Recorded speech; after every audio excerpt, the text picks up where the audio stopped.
ਨਜ਼ਮ ਨੇ ਮੈਨੂੰ ਜਦ ਵੀ ਲਿਖਿਆ ਪੈਰੀ ਵੰਗਾ ਪਾ ਕੇ ਮੈਨੂੰ ਇਸ ਤਰ੍ਹਾਂ ਖਿੱਚੀ ਮਾਰੀ क्या बात है ਜਿਵੇਂ ਪੰਧ ਮੁਕਾਵਣ ਕਾਰਨ ਪਸ਼ੂ ਹੁੱਜੇ ਜਾਵਣ। वाह जी ਜਿਵੇਂ ਨਵੇਂ ਬਹਾਰ ਦੇ ਪੰਛੀ ਖੁੱਲ੍ਹ ਉਡਾਰੀ ਮਾਰਨ वाह ਫੇਰ ਵੀ ਮਾਰ ਨਾ ਸਕਣ। ਮੈਂ ਸਮਝਦਾ ਕਿ ਪੰਜਾਬੀ ਬੋਲੀ ਜਿਹੜੀ ਹੈ ਨਾ ਜੀ ਇਹ ਇੱਕ ਐਸੀ ਸਿਨਫ ਹੈ, ਅਸੀਂ ਇਹਨੂੰ ਦੁਨੀਆ ਦੀ ਕਿਸੇ ਵੀ ਸਿਨਫ ਦੇ ਅੱਗੇ ਮੁਕਾਬਲੇ 'ਚ ਖੜਾ ਕਰ ਸਕਦੇ ਹਾਂ ਕਿ ਵੇਖੋ ਇੱਕ ਖਾਸ ਰੌ ਦੇ ਵਿੱਚ ਇੱਕ ਖਾਸ ਔਜ਼ਾਨ ਔਰ ਬਹਿਰ ਦੇ ਵਿੱਚ ਤੁਸੀਂ ਇੱਕ ਮਿਸਰੇ 'ਚ ਐਸੀ ਗੱਲ ਕਰ ਦਿੰਦੇ ਹੋ बड़ी बड़ी गल ਜਿਹਦੇ ਵਿੱਚ ਤੁਹਾਡੇ ਅੰਦਰੂਨ ਦਾ ਇਜ਼ਹਾਰੀਆ ਵੀ ਹੁੰਦਾ ਹੈ, ਜਿਹਦੇ ਵਿੱਚ ਤੁਹਾਡੀ ਰਹਿਤਲ ਦਾ ਐਕਸਪ੍ਰੈਸ਼ਨ ਵੀ ਆ ਜਾਂਦਾ ਹੈ, ਜਿਹਦੇ ਵਿੱਚ ਤੁਹਾਡੀਆਂ ਸੋਚਾਂ, ਮੈਂ ਕਹਿੰਦਾ ਕਿ ਐਡੀ ਜ਼ਰਖੇਜ਼ ਤੁਹਾਡੇ ਕੋਲ ਇਹ ਸਿਨਫ ਹੈ।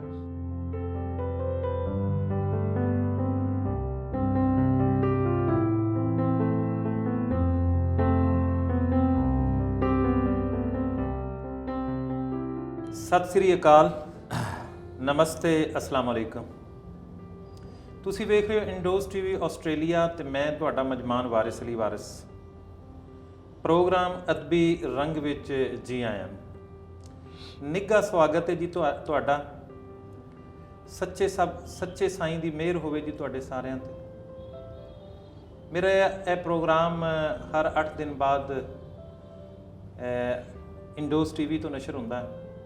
मैं प्रोग्राम पाकिस्तान पंजाब के सोहने ते मनमोहने शहर फैसलाबाद जिन्होंने कदे लायलपुर भी आख्या जाता सी, उत्थों ये प्रोग्राम लैके हाज़र होना।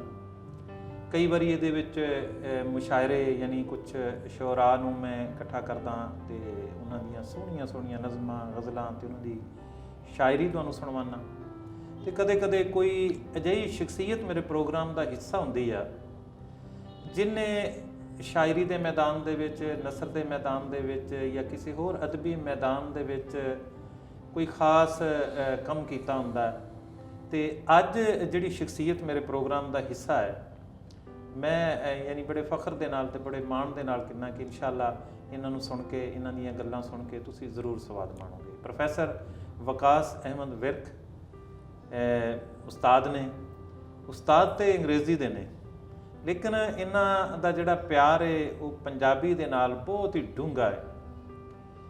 पंजाबी विच भी ये शेर कहंदे ने, उर्दू दे विच भी इन्हां दा मजमूआ आ चुका, ते होर भी जिहड़े जिहड़े खेतर विच इन्हां ने काम कीता है वो सारे दा वेरवा करन दी कोशिश करांगे। सब तो पहले मैं अपने प्राहुणे, मैं लंबा चौड़ा तारफ अज जान बुझ के नहीं करवा रहा, असी बहुत सारियां गल्लां अज उन्हां कोलों सुणनीआं ने। ਤੇ ਪ੍ਰੋਫੈਸਰ ਵਕਾਸ ਅਹਿਮਦ ਵਿਰਕ ਜੀ, ਤੁਹਾਨੂੰ ਇੰਡੋਜ਼ ਟੀਵੀ ਦੇ ਪ੍ਰੋਗਰਾਮ ਅਦਬੀ ਰੰਗ ਵਿੱਚ ਜੀ ਆਏ। ਬਹੁਤ ਸ਼ੁਕਰੀਆ, ਬਹੁਤ ਮਿਹਰਬਾਨੀ ਆ। ਤੇ ਬੜੀ ਉਡੀਕ ਸੀ ਮੈਨੂੰ ਤੁਹਾਡੀ ਕਿ ਤੁਸੀਂ ਕੋਈ ਵੇਲਾ ਕੱਢੋ ਤੇ ਸਾਡੇ ਨਾਜ਼ਰੀਨ ਨੂੰ, ਸਾਡੇ ਸੁਣਨ ਵਾਲਿਆਂ ਨੂੰ ਯਾਨੀ ਬਹੁਤ ਸਾਰੀਆਂ ਗੱਲਾਂ ਸੀ ਤੁਹਾਡੇ ਹਵਾਲੇ ਨਾਲ ਦੱਸਣ ਵਾਲੀਆਂ ਜੀ। ਤੇ ਅੱਜ ਸਾਡੇ ਲਈ ਇਹ ਖੁਸ਼ਕਿਸਮਤੀ ਵਾਲਾ ਦਿਨ ਆ ਕਿ ਤੁਸੀਂ ਵੇਲਾ ਅੱਜ ਕੱਢਿਆ ਤੇ ਸਾਡੇ ਸੱਦੇ ਤੇ ਤੁਸੀਂ ਤਸ਼ਰੀਫ ਲਿਆਏ। ਤੇ ਸਭ ਤੋਂ ਪਹਿਲੇ ਤਾਂ ਮੈਂ ਤੁਹਾਨੂੰ ਜੀ ਆਇਆਂ ਨੂੰ ਕਹਿਣਾ। ਉਸ ਤੋਂ ਬਾਅਦ ਪਿਛੋਕੜ ਬਾਰੇ ਤੁਹਾਡਾ ਜੰਮਪਲ ਕਿੱਥੇ ਦਾ, ਤੁਸੀਂ ਸਾਡੇ ਅਕਸਰ ਜਿਹੜੇ ਨਾ ਖਸੂਸਨ ਲਾਇਲਪੁਰ ਦੇ ਵਿੱਚ ਵਸਣ ਵਾਲੇ ਬਹੁਤੇ ਜਿਹੜੇ ਨਾ ਵਸਨੀਕ ਨੇ, ਇਹ ਹਿੰਦੁਸਤਾਨ ਤੋਂ ਹਿਜਰਤ ਕਰਕੇ ਪੰਜਾਬ ਵਿੱਚ, ਪਾਕਿਸਤਾਨ 'ਚ ਆ ਕੇ ਵਸੇ ਨੇ। ਤੇ ਉਹ ਪਿੰਡਾਂ ਦਾ ਤਜ਼ਕਰਾ ਤੇ ਉਹਨਾਂ ਦਾ ਜ਼ਿਕਰ ਕਰਕੇ ਇੱਕ ਬੜੀ ਖੁਸ਼ੀ ਜੀ ਹੁੰਦੀ ਹੈ।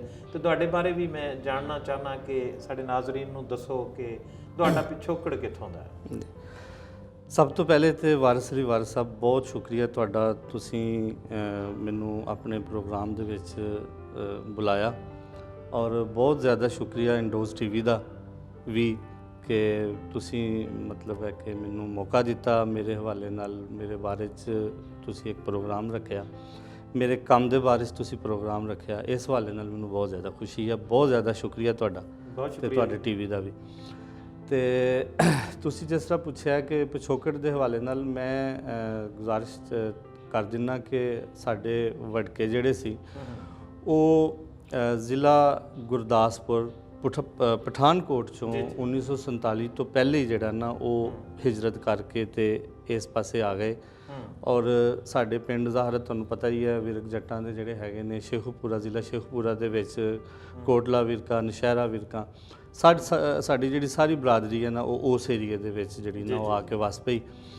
ਤੇ ਉਸ ਤੋਂ ਬਾਅਦ ਫਿਰ ਮੇਰੇ ਕੋਲ ਜਿਹੜੇ ਉਸ ਤੋਂ ਬਾਅਦ ਦੇ ਵੜਕੇ ਸਨ, ਉਹ ਜਿਹੜੀਆਂ ਮੈਂ ਆਪਣੇ ਵਾਲਦੈਨ ਦੇ ਕੋਲੋਂ ਕੋਈ ਗੱਲਾਂ ਸੁਣੀਆਂ ਕਿ ਉਹ ਸ਼ਾਹਕੋਟ ਦੇ ਲਾਗੇ ਕੋਈ ਡੱਲਾ ਨੰਗਲ ਤੇ ਡੱਲਾ ਚੰਦਾ ਸਿੰਘ, ਡੱਲਾ ਵਸੀਰ ਕੋ ਡੱਲੇ ਨੇ, ਤੇ ਉੱਥੇ ਆ ਕੇ ਉਹਨਾਂ ਨੇ ਜਿਹੜਾ ਨਾ ਕੋ ਆਪਣਾ ਰਹਾਇਸ਼ ਦਾ ਬੰਦੋਬਸਤ ਕੀਤਾ। ਤੇ ਫਿਰ ਉਸ ਤੋਂ ਬਾਅਦ ਤੁਹਾਨੂੰ ਪਤਾ ਜਿਹੜੀਆਂ ਹਿਜਰਤਾਂ ਹੁੰਦੀਆਂ ਨੇ ਜੀ ਜੀ, ਉਹ ਜਾਂ ਤੇ ਫਾਈਨਾਂਸ ਵਾਸਤੇ, ਮਾਲੀਆਤ ਵਾਸਤੇ ਹੁੰਦੀਆਂ ਨੇ, ਜਿਹਦੇ ਵਿੱਚ ਜ਼ਮੀਨਾਂ ਹੋ ਸਕਦੀਆਂ ਨੇ, ਜਿਹਦੇ ਵਿੱਚ ਮਤਲਬ ਨੌਕਰੀਆਂ ਹੋ ਸਕਦੀਆਂ ਨੇ।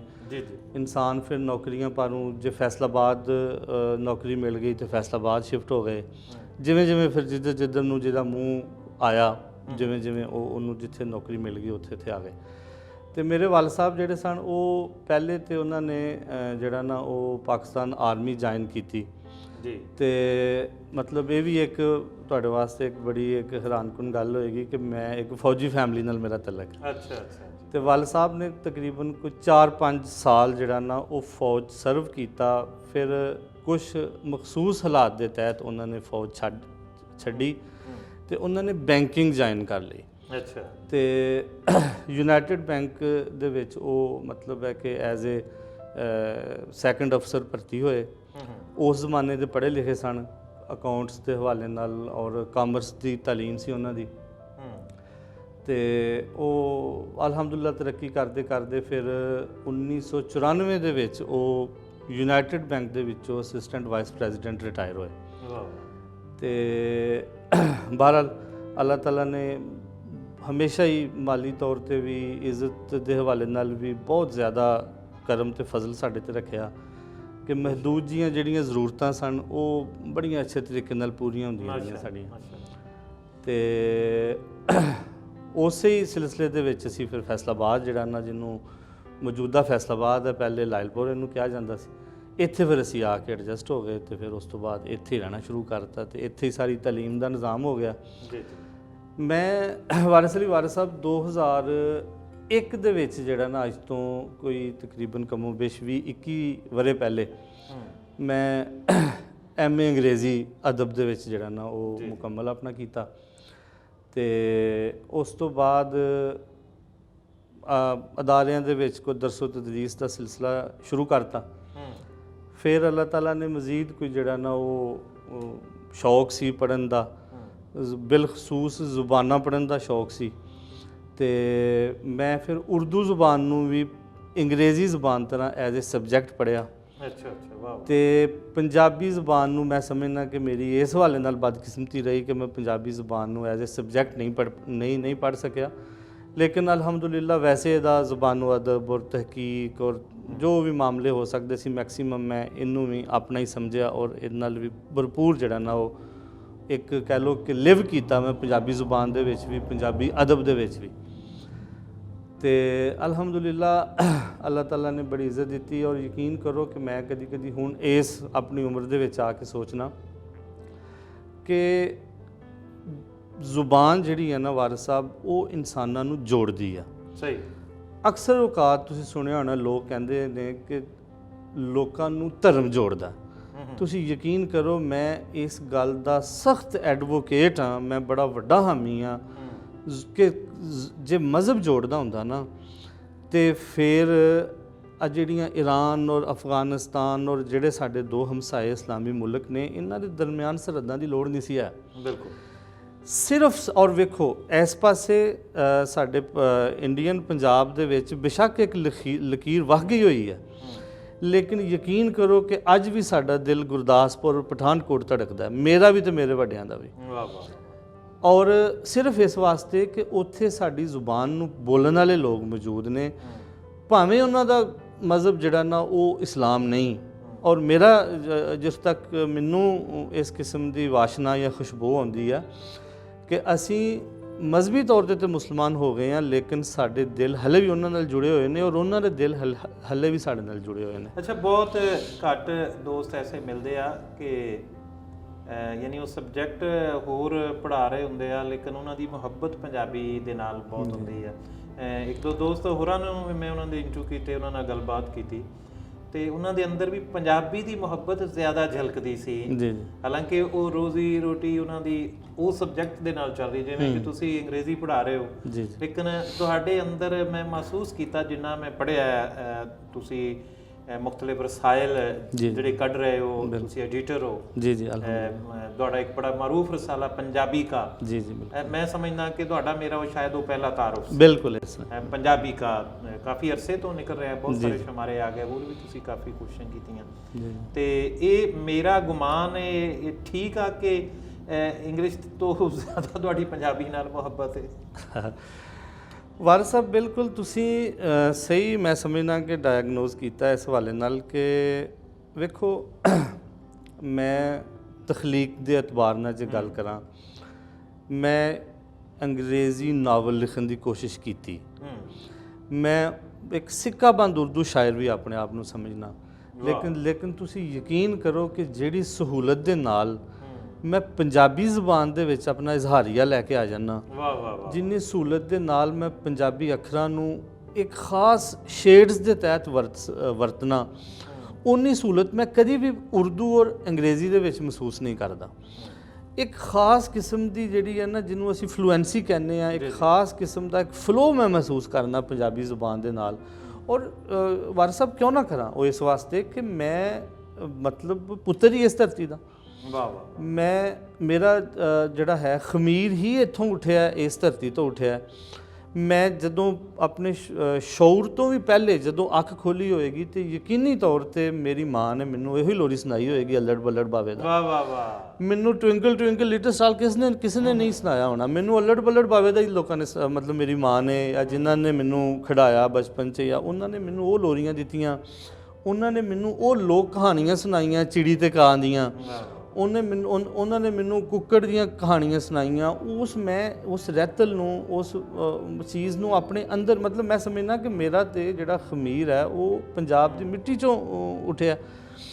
ਤੇ ਜਿਹੜੀ ਕੰਟੀਨਿਊਟੀ ਔਰ ਸਪੋਂਟੈਨਿਟੀ ਜਿਹਨੂੰ ਅਸੀਂ ਕਹਿੰਦੇ ਆ, ਜਿਹੜੀ ਇੱਕ ਇਜ਼ਹਾਰੀਏ ਦਾ ਜਿਹੜਾ ਸੁਭਾਅ ਹੈ, ਉਹ ਮੈਂ ਜਿਹੜਾ ਪੰਜਾਬੀ 'ਚ ਮਹਿਸੂਸ ਕਰਨਾ ਜੀ, ਤੁਸੀਂ ਯਕੀਨ ਕਰੋ ਕਿ ਬਾਕੀ ਜਿਹੜੇ ਤਿੰਨੇ ਦੋ ਮੀਡੀਅਮ ਨੇ ਮੇਰੇ, ਉਰਦੂ ਔਰ ਅੰਗਰੇਜ਼ੀ, ਮੈਂ ਉਹਨਾਂ 'ਚ ਕਦੀ ਵੀ ਉਹ ਮਹਿਸੂਸ ਨਹੀਂ ਕਰਦਾ। ਅੱਛਾ, ਮੈਂ ਨਾ ਇੱਕ ਮੀਆਂ ਅਜ਼ਹਰ ਸਾਹਿਬ ਨਾਰਵੇ ਦੇ ਇੱਕ ਦੋਸਤ, ਇੱਕ ਦੌਰ 'ਚ ਉਹਨਾਂ ਨੇ ਇੱਕ ਰਸਾਲਾ ਮੇਰੀ ਡਿਊਟੀ ਲਗਾਈ ਸੀ, ਔਰ ਮੈਂ ਉਹ ਰਸਾਲਾ ਬਜ਼ਮੇ ਗਜ਼ਾਲੀ ਨਾਮ ਤੋਂ ਕੱਢਿਆ। ਉਹ ਕੋਈ 50 ਵਰੇ ਤੋਂ ਨਾਰਵੇ ਵਸ ਰਹੇ ਤੇ ਜਿਹਦਾ ਮੁਸਤਕਬਲ ਘਰ ਸਭ ਕੁਝ ਨਾਰਵੇ ਵਿੱਚ ਆ, ਪਾਕਿਸਤਾਨ 'ਚ ਆ ਕੇ ਉਹਨਾਂ ਨੇ ਇੱਕ ਤਾਲੀਮੀ ਇਦਾਰਾ ਬਣਾਇਆ। ਤੇ ਮੈਂ ਉਹਨਾਂ ਤੋਂ ਇਹ ਵਜੂਹਾਤ ਜਾਣਨ ਦੀ ਕੋਸ਼ਿਸ਼ ਕੀਤੀ ਕਿ ਕਿਵੇਂ ਤੁਹਾਨੂੰ ਖਿਆਲ ਆ। ਉਹਨੇ ਕਿਹਾ ਜੀ ਜਦੋਂ ਮੈਂ ਉੱਥੇ ਸੌਣਾ, ਮੈਨੂੰ ਰਾਤ ਨੂੰ ਖਾਬ ਵੀ ਪੰਜਾਬੀ 'ਚ ਆਉਂਦੇ ਨੇ, ਮੈਂ ਖਾਬਾਂ ਦੇ ਵਿੱਚ ਟਾਹਲੀਆਂ ਤੇ ਚੜ੍ਹ ਰਿਹਾ, ਮੈਂ ਨਹਿਰਾਂ 'ਚ ਆਪਣੇ ਰਜਵਾਇਆਂ 'ਚ ਨਹਾ ਰਿਹਾ, ਛੱਪੜਾਂ 'ਚ ਨਹਾ ਰਿਹਾ, ਮੈਨੂੰ ਆਪਣੇ ਬਚਪਨ ਦੇ ਉਹ ਖਾਬ ਜਿਹੜੇ ਉਹਨੂੰ ਖਿੱਚ ਕੇ ਲੈ ਆਉਂਦੇ। ਬਿਲਕੁਲ ਤੇ ਹਕੀਕਤ ਬਾਤ ਹੈ, ਅਸੀਂ ਅੰਗਰੇਜ਼ੀ ਮਾਹੌਲ 'ਚ ਚਲੇ ਜਾਈਏ, ਅੰਗਰੇਜ਼ੀ ਪੜ੍ਹ ਰਹੇ ਹੋਈਏ ਜਾਂ ਕੋਈ ਹੋਰ ਜ਼ਬਾਨ, ਇਹ ਮੈਂ ਤੁਹਾਡੀ ਗੱਲ ਦੀ ਤਾਈਦ ਮੈਂ ਤਜ਼ਕਰਾ ਅਜ਼ਹਰ ਦਾ ਇਸ ਲਈ ਕੀਤਾ ਕਿ ਉਹ ਮੈਨੂੰ ਉਹਨਾਂ ਦੇ ਨਾਲ ਜਿਹੜੀ ਮੇਰੀ ਗੱਲਬਾਤ ਹੋਈ ਸੀ ਤੇ ਮੈਨੂੰ ਇਹ ਯਾਦ ਆ ਗਿਆ ਕਿ ਵਾਕਈ ਕਿ ਸਾਨੂੰ ਖਾਬ ਆਪਣੇ ਉਸੇ ਜ਼ਬਾਨ 'ਚ ਆਉਂਦੇ।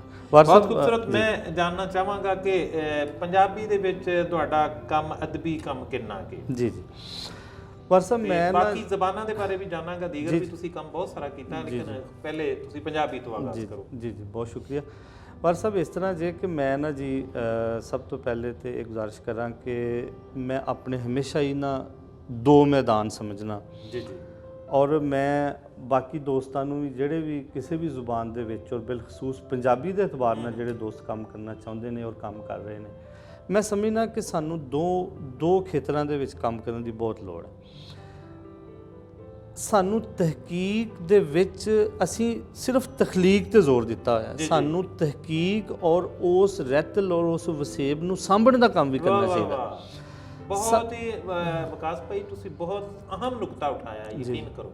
ਤਖਲੀਕ ਵੱਲ ਜ਼ਿਆਦਾ ਤਵੱਜੋ, ਅਸੀਂ ਸਮਝ ਰਹੇ ਹਾਂ ਕਿ ਨਈ ਤੋਂ ਨਈਆਂ ਹੋਰ ਚੀਜ਼ਾਂ ਸ਼ਾਇਦ ਤਖਲੀਕ ਕਰ ਲਈਏ, ਲੇਕਿਨ ਜਿਹੜੀਆਂ ਸਾਡੇ ਕੋਲ ਮੌਜੂਦ ਨੇ ਉਧਰ ਧਿਆਨ ਕਰਨ ਦੀ ਬਹੁਤ ਜ਼ਿਆਦਾ ਲੋੜ ਹੈ, ਬਹੁਤ ਜ਼ਿਆਦਾ ਜ਼ਰੂਰਤ। ਬੜੀ ਵਧੀਆ ਗੱਲ। ਹਾਂਜੀ, ਹੁਣ ਉਹਦੇ ਵਿੱਚ ਮੈਂ ਮਜ਼ੀਦ ਜੇ ਗੁਜ਼ਾਰਿਸ਼ ਕਰਾਂ, ਤੁਸੀਂ ਵੇਖੋ ਕਿ ਅੱਜ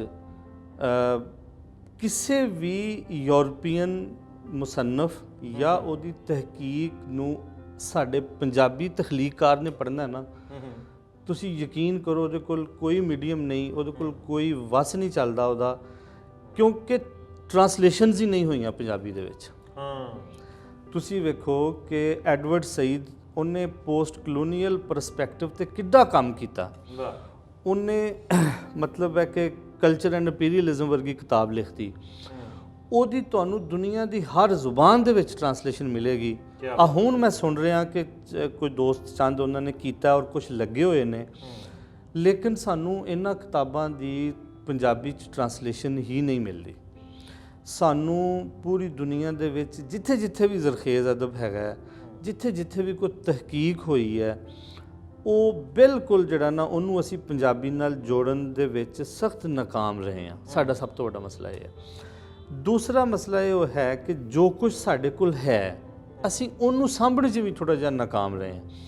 ਅੱਛਾ, ਤੁਸੀਂ ਗੱਲ ਕੀਤੀ ਕਿ ਆਪਣੇ ਕੰਮ ਦੇ ਹਵਾਲੇ ਨਾਲ, ਮੇਰਾ ਜਿਹੜਾ ਰਸਾਲਾ ਹੈਗਾ ਜੀ ਪੰਜਾਬੀ ਕਾ, ਤੁਸੀਂ ਬਹੁਤ ਬਿਹਤਰ ਜਾਣਦੇ ਹੋ ਇਸ ਹਵਾਲੇ ਨਾਲ। ਪੰਜਾਬੀ ਕਾ ਇਹਦੇ ਸਪੈਲਿੰਗ ਬਣਦੇ ਨੇ PUNJABICA, ਪੰਜਾਬੀ ਕਾ। ਅੱਛਾ, ਈਕਾ ਜਿਹੜਾ ਲਫ਼ਜ਼ ਹੈ ਨਾ, ਇਹ ਇੱਕ ਲਾਤੀਨੀ ਵਰਜ਼ਨ ਹੈ ਜਿਹਦਾ ਮਤਲਬ ਹੁੰਦਾ ਹੈ ਕਿ ਮੁਤੱਲਕ ਜਾਂ ਕਿਸੇ ਸ਼ੈ ਦੇ ਬਾਰੇ ਜਾਂ ਰਿਲੇਟਡ ਟੂ। ਜੇ ਅਸੀਂ ਇਹਨੂੰ ਟਰਾਂਸਲੇਟ ਕਰੀਏ ਨਾ ਪੰਜਾਬੀ ਕਾ ਲਫ਼ਜ਼ ਨੂੰ, ਤੇ ਇਹਦਾ ਮਤਲਬ ਬਣਦਾ ਹੈ ਰਿਲੇਟਡ ਟੂ ਪੰਜਾਬ। ਵਾਹ ਵਾਹ। ਜਾਂ ਰਿਲੇਟਡ ਟੂ ਪੰਜਾਬੀ ਜ਼ੁਬਾਨੋ ਅਦਬ।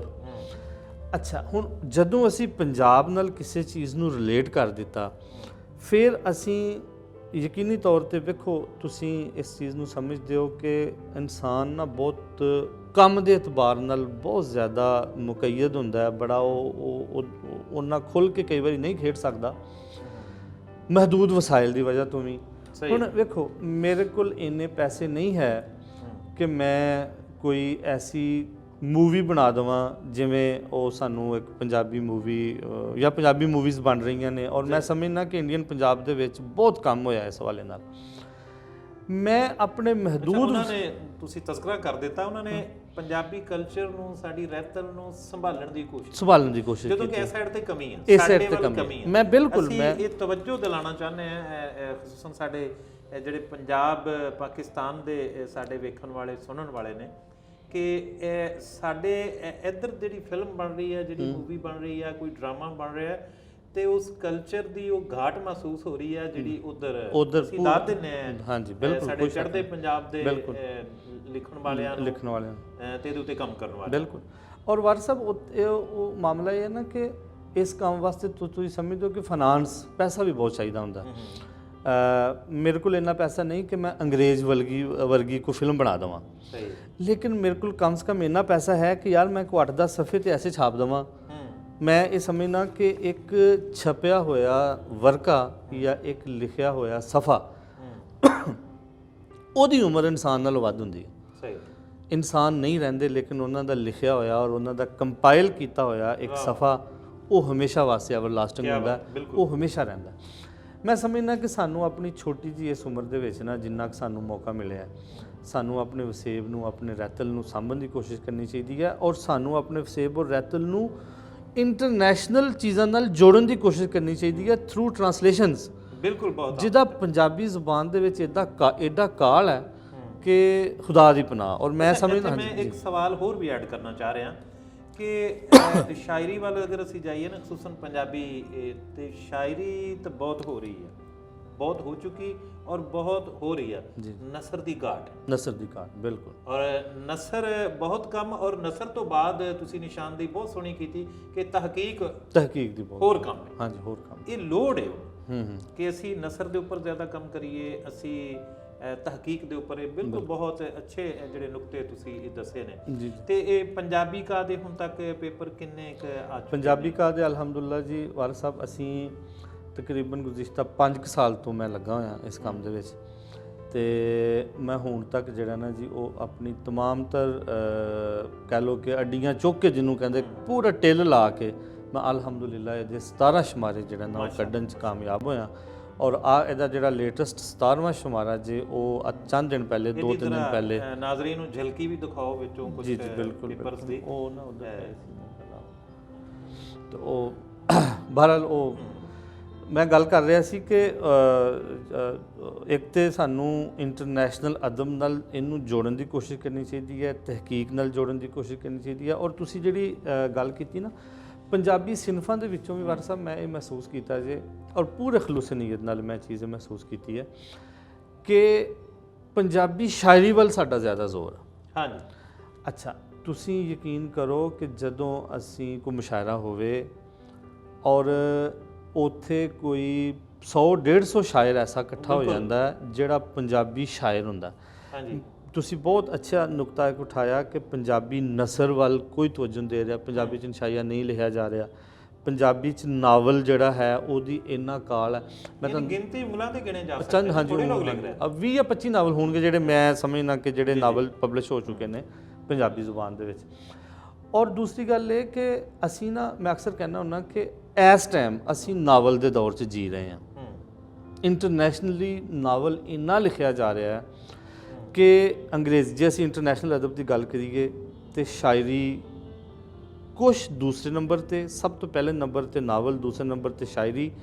ਡਰਾਮਾ ਖਤਮ ਹੋ ਚੁੱਕਿਆ ਹੈ ਅੰਗਰੇਜ਼ੀ ਜ਼ੁਬਾਨ ਦੇ ਵਿੱਚ। ਆਖਰੀ ਅੱਛਾ ਡਰਾਮਾ ਨਗਾਰ ਹੈਰਲਡ ਪਿੰਟਰ ਸੀ ਜਿਹੜਾ 1965 'ਚ ਫੌਤ ਹੋ ਗਿਆ। ਉਸ ਤੋਂ ਬਾਅਦ 1965 ਤੋਂ ਬਾਅਦ ਅੰਗਰੇਜ਼ੀ ਅਦਬ ਦੇ ਵਿੱਚ ਵੀ ਸਾਨੂੰ ਕੋਈ ਸਿਰ ਕੱਢਵਾਂ ਡਰਾਮਾ ਨਗਾਰ ਨਹੀਂ ਮਿਲਦਾ। ਤੁਸੀਂ ਮੈਨੂੰ ਦੱਸੋ ਕਿ ਪੰਜਾਬੀ ਦੇ ਵਿੱਚ ਤੁਸੀਂ ਅੱਜ ਤੱਕ ਕਦੀ ਕੋਈ ਡਰਾਮਾ ਪੜ੍ਹਿਆ, ਮਤਲਬ ਜਿਹੜੇ ਕੋਈ ਇਸ ਸਤ੍ਹਾ ਦਾ ਡਰਾਮਾ PTV ਦੇ ਵਿੱਚ ਵੀ ਜੇ ਕੋਈ ਡਰਾਮਾ ਲੱਗਦਾ ਅੱਧੇ ਘੰਟੇ ਦਾ ਤੇ ਉਹ ਵੀ ਸਾਨੂੰ ਪੰਜਾਬੀ ਜ਼ੁਬਾਨ ਨੂੰ ਘੰਟੇ 1.5 ਘੰਟੇ ਦਾ ਟਾਈਮ ਮਿਲਦਾ। ਇੱਥੇ ਨਾ ਤੇ ਕੋਈ ਪੰਜਾਬੀ ਪਿੱਛੇ ਵੀ ਇਹ ਲਿਖਿਆ ਕਿ ਡਰਾਮਾਈ ਤਸ਼ਕੀਲ। ਹਾਂ, ਡਰਾਮਾਈ ਤਸ਼ਕੀਲ। ਇਹ ਤਾਂ ਮਤਲਬ ਕਿਸੇ ਅਫਸਾਨੇ ਤੋਂ ਲਿਆ ਗਿਆ ਹੈ ਜਾਂ ਕਿਸੇ ਨਾਵਲ ਤੋਂ ਲਿਆ ਗਿਆ, ਕਿਸੇ ਕਹਾਣੀ ਤੋਂ ਲਿਆ ਗਿਆ ਹੈ। ਯਾਨੀ ਬਾਕਾਇਦਾ ਜਿਹੜੇ ਡਰਾਮੇ ਆ ਨਾ ਪੰਜਾਬੀ ਵਿੱਚ ਉਹ ਰੁਝਾਨ ਵੀ ਕਮ ਨਜ਼ਰ ਆ ਰਿਹਾ ਹੈ। ਕੰਮ ਹੈ ਬਿਲਕੁਲ, ਇਹ ਵੀ ਤਵੱਜੋ ਤੁਹਾਡੀ ਦਰੁਸਤ ਹੈ।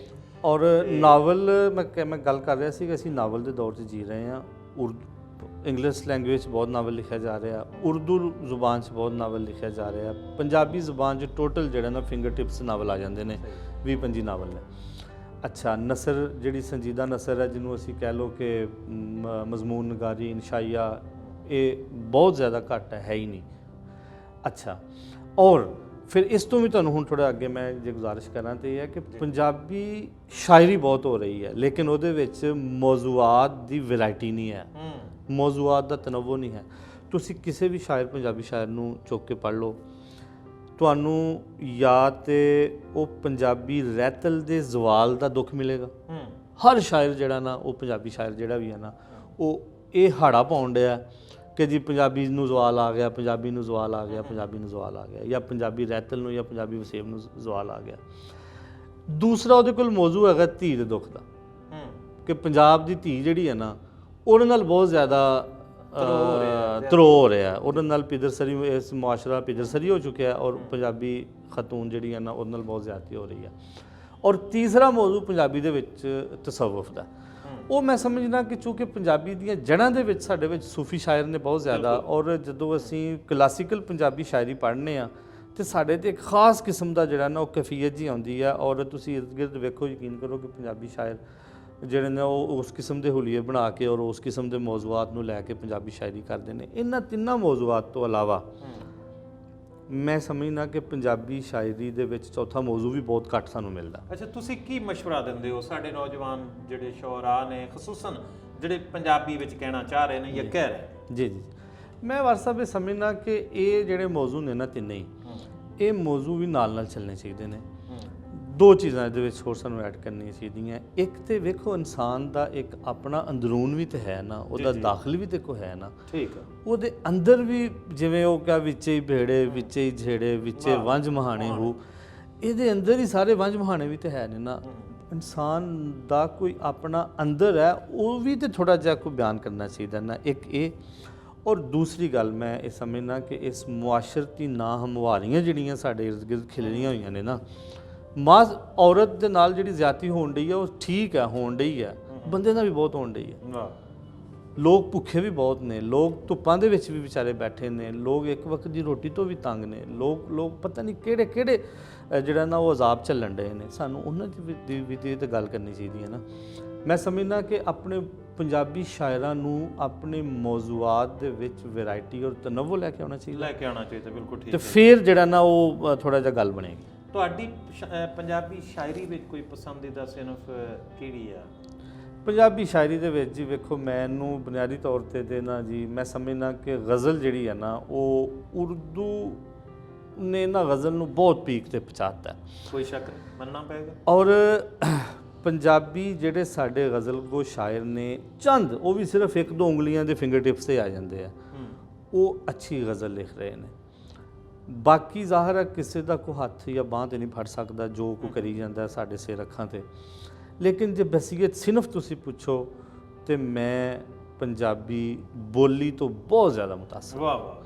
ਮੈਂ ਸਮਝਦਾ ਕਿ ਪੰਜਾਬੀ ਬੋਲੀ ਜਿਹੜੀ ਹੈ ਨਾ ਜੀ, ਇਹ ਇੱਕ ਐਸੀ ਸਿਨਫ ਹੈ, ਅਸੀਂ ਇਹਨੂੰ ਦੁਨੀਆ ਦੀ ਕਿਸੇ ਵੀ ਸਿਨਫ ਦੇ ਅੱਗੇ ਮੁਕਾਬਲੇ 'ਚ ਖੜਾ ਕਰ ਸਕਦੇ ਹਾਂ। ਕਿ ਵੇਖੋ, ਇੱਕ ਖਾਸ ਰੌ ਦੇ ਵਿੱਚ, ਇੱਕ ਖਾਸ ਔਜ਼ਾਨ ਔਰ ਬਹਿਰ ਦੇ ਵਿੱਚ ਤੁਸੀਂ ਇੱਕ ਮਿਸਰੇ 'ਚ ਐਸੀ ਗੱਲ ਕਰ ਦਿੰਦੇ ਹੋ, ਬੜੀ ਗੱਲ, ਜਿਹਦੇ ਵਿੱਚ ਤੁਹਾਡੇ ਅੰਦਰੂਨ ਦਾ ਇਜ਼ਹਾਰੀਆ ਵੀ ਹੁੰਦਾ ਹੈ, ਜਿਹਦੇ ਵਿੱਚ ਤੁਹਾਡੀ ਰਹਿਤਲ ਦਾ ਐਕਸਪ੍ਰੈਸ਼ਨ ਵੀ ਆ ਜਾਂਦਾ ਹੈ, ਜਿਹਦੇ ਵਿੱਚ ਤੁਹਾਡੀਆਂ ਸੋਚਾਂ, ਮੈਂ ਕਹਿੰਦਾ ਕਿ ਐਡੀ ਜ਼ਰਖੇਜ਼ ਤੁਹਾਡੇ ਕੋਲ ਸਿਨਫ ਹੈ। ਔਰ ਅੱਛਾ, ਬੋਲੀ ਫਿਰ ਪੰਜਾਬੀ ਜ਼ੁਬਾਨ 'ਚ ਮੈਂ ਸਮਝਦਾ ਕਿ ਪਾਕਿਸਤਾਨੀ ਪੰਜਾਬ ਦੇ ਵਿੱਚ ਇੰਡੀਅਨ ਪੰਜਾਬ ਨਾਲੋਂ ਜ਼ਿਆਦਾ ਅੱਛੀ ਲਿਖੀ ਜਾ ਰਹੀ ਹੈ। ਵਾਹ ਵਾਹ। ਇੰਡੀਅਨ ਪੰਜਾਬ ਦੇ ਵਿੱਚ ਬੋਲੀ ਅੱਛੀ ਨਹੀਂ ਲਿਖੀ ਜਾ ਰਹੀ, ਲੇਕਿਨ ਉੱਥੇ ਤਹਿਕੀਕ ਤੇ ਬਹੁਤ ਕੰਮ ਹੋ ਰਿਹਾ ਹੈ, ਰਹਿਤਲ ਨੂੰ ਸਾਂਭਣ ਦਾ ਬਹੁਤ ਕੰਮ ਹੋਣ ਰਿਹਾ, ਲੇਕਿਨ ਤਖਲੀਕੀ ਅਤਬਾਰ ਨਾਲ ਬੋਲੀ ਜਿਹੜੀ ਹੈ ਨਾ ਉਹ ਸਾਡੇ ਪਾਕਿਸਤਾਨੀ ਪੰਜਾਬ 'ਚ ਬਹੁਤ ਅੱਛੀ ਬੋਲੀ ਲਿਖੀ ਜਾ ਰਹੀ ਹੈ। ਕੋਈ ਤੁਸੀਂ ਨਿਸ਼ਾਨਦੇਹੀ ਕਰ ਸਕਦੇ ਹੋ ਕਿ ਕਿਹੜੇ ਸਾਡੇ ਸ਼ਾਇਰ ਨੇ ਸਾਡੇ ਇਸ ਲਹਿੰਦੇ ਪੰਜਾਬ ਦੇ ਵਿੱਚ ਜਿਹੜੇ ਬੋਲੀ ਦੇ ਉੱਪਰ ਕੋਈ ਕੰਮ ਕਰ ਰਹੇ ਹੋਣ? ਮੈਂ ਸਮਝਦਾ ਕਿ ਲਾਹੌਰ ਦੇ ਵਿੱਚ ਇੱਕ ਸਾਡੇ ਬਹੁਤ ਅੱਛੇ ਜਾਣਨ ਵਾਲੇ ਵੀ ਨੇ, ਦੋਸਤ ਵੀ ਨੇ। ਇਸ ਟਾਈਮ ਮੈਂ ਲਿਵਿੰਗਸ ਦੀ ਗੱਲ ਕਰਾਂਗਾ, ਜਿਹੜੇ ਲੋਕ ਜ਼ਿੰਦਾ ਨੇ। ਇਮਤਿਆਜ਼ ਸਰਵਰ ਸਾਹਿਬ ਪੰਜਾਬੀ ਜ਼ੁਬਾਨ 'ਚ ਬਹੁਤ ਅੱਛੀ ਬੋਲੀ ਲਿਖ ਰਹੇ ਨੇ। ਸਾਡੇ ਜੜ੍ਹਾਂ ਵਾਲੇ ਦੇ ਇੱਕ ਮੁਨੱਵਰ ਸ਼ਕੀਲ ਸਾਹਿਬ ਬਹੁਤ ਅੱਛੀ ਮਾਸ਼ਾਅੱਲਾ ਪੰਜਾਬੀ ਬੋਲੀ ਲਿਖ ਰਹੇ ਨੇ। ਕਾਮਰਾਨ ਜੀਵਨ ਬਹੁਤ ਅੱਛੀ ਬੋਲੀ ਲਿਖ ਰਹੇ ਨੇ। 2-3 ਲੋਕ ਆ ਇਹਨਾਂ 'ਚ ਨਾ ਕਰੰਟ ਮਹਿਸੂਸ ਹੋਇਆ ਕਿ ਜਿਵੇਂ ਬੋਲੀ ਨੂੰ ਇਹਨਾਂ ਨੇ ਦੁਬਾਰਾ ਜ਼ਿੰਦਾ ਕਰ ਦਿੱਤਾ। ਜੀ ਜੀ ਜੀ ਬਿਲਕੁਲ। ਔਰ ਸਦੀਕ ਹੈਰਤ ਬਹੁਤ ਅੱਛੀ ਬੋਲੀ ਲਿਖ ਰਹੇ ਨੇ, ਬਹੁਤ ਅੱਛੀ ਬੋਲੀ ਲਿਖ ਰਹੇ ਨੇ, ਅੱਛੀ ਬੋਲੀ। ਔਰ ਇਹ ਤੇ ਮੈਂ ਇੱਕ ਨਾਮ ਲੈ, ਔਰ ਫਿਰ ਤੁਹਾਨੂੰ ਦੱਸਾਂ ਕਿ ਜੇ ਮੈਂ ਸਮਝਣਾ ਕਿ ਇਸ ਸੈਂਟਰਲ ਪੰਜਾਬ ਦੇ ਵਿੱਚ ਪੋਠੋਹਾਰ ਕੱਢ ਕੇ ਦਰਿਆ ਜੇਹਲਮ ਤੂਤਲਾ ਏਰੀਆ ਕੱਢ ਕੇ ਪੰਜਾਬ ਦਾ, ਔਰ ਇੱਧਰੋਂ ਸਾਹੀਵਾਲ ਤੋਂ ਅਗਲਾ ਲੋਅਰ ਪੰਜਾਬ ਦਾ ਏਰੀਆ ਵੀ ਕੱਢ ਕੇ ਮੈਂ ਸੈਂਟਰਲ ਪੰਜਾਬ ਦੀ ਗੱਲ ਕਰਾਂ, ਤੁਸੀਂ ਯਕੀਨ ਕਰੋ ਕਿ ਪੰਜਾਬੀ ਜ਼ੁਬਾਨ ਦੇ ਵਿੱਚ ਤੁਹਾਡੇ ਮਹਿਬੂਬ ਸਰਮਦ,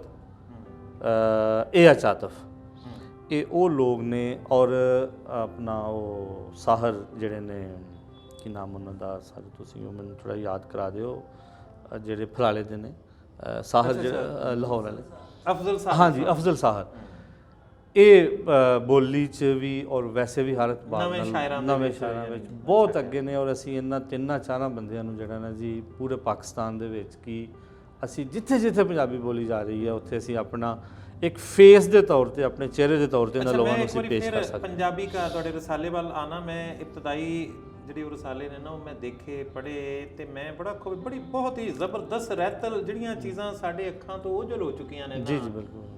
ਉਹਨਾਂ ਦੀ ਵੀ ਤੁਸੀਂ ਨਿਸ਼ਾਨਦੇਹੀ ਕੀਤੀ ਤੇ ਬਹੁਤ ਖੂਬਸੂਰਤ ਸਿਲੈਕਸ਼ਨਾਂ ਸੀ। ਇਸ ਤੋਂ ਇਲਾਵਾ ਤੁਸੀਂ ਉਹਦੀ ਤਾਰੀਖ ਸਾਂਭਣ ਦੀ ਕੋਸ਼ਿਸ਼ ਕਰ ਰਹੇ ਹੋ, ਕਿਤੇ ਮਿਰਜ਼ਾ ਸਾਹਿਬਾਂ ਦਾ ਤਜ਼ਕਰਾ ਆ ਜਾਂਦਾ ਹੈ, ਕਿਤੇ ਹੀਰ ਰਾਂਝੇ ਦਾ ਤਜ਼ਕਰਾ ਆ ਜਾਂਦਾ ਹੈ, ਅਹਿਮਦ ਖਾਨ ਖਰਲ ਦਾ ਤਜ਼ਕਰਾ ਆ ਜਾਂਦਾ ਹੈ। ਇਸੇ ਤਰ੍ਹਾਂ ਸਾਡੇ ਹੋਰ ਜਿਹੜੇ ਵਸੇਬ ਦੇ ਜਿਹੜੇ ਰੰਗ ਨੇ ਨਾ, ਸੂਫੀਆ ਦੇ ਰੰਗ ਨੇ, ਉਹ ਸਾਰੀਆਂ ਤੁਸੀਂ ਚੀਜ਼ਾਂ ਉਹਦੇ ਵਿੱਚ ਸਮੇਟ ਰਹੇ ਹੋ। ਜੀ ਬਿਲਕੁਲ। ਵਾਰ ਸਾਹਿਬ, ਮੈਂ ਇਹ ਸਮਝਦਾ ਕਿ ਪੰਜਾਬ ਜਿਹੜਾ ਹੈਗਾ ਸਾਡਾ, ਜਿਹੜਾ ਇਨਕਲੂਡਿੰਗ ਸਾਡਾ ਇੰਡੀਅਨ ਪੰਜਾਬ ਵੀ, ਮੈਂ ਤਾਂ ਕਦੀ ਵੀ ਯਕੀਨ ਕਰੋ ਉਹਨੂੰ ਮੈਂ ਸਾਡਾ ਪੰਜਾਬ ਹੀ ਕਹਿੰਦਾ। ਮੈਂ ਕਹਿੰਦਾ ਬਸ ਸਾਡਾ ਜਿਹੜਾ ਇੰਡੀਅਨ ਪੰਜਾਬ ਆ ਉਹ ਵੀ,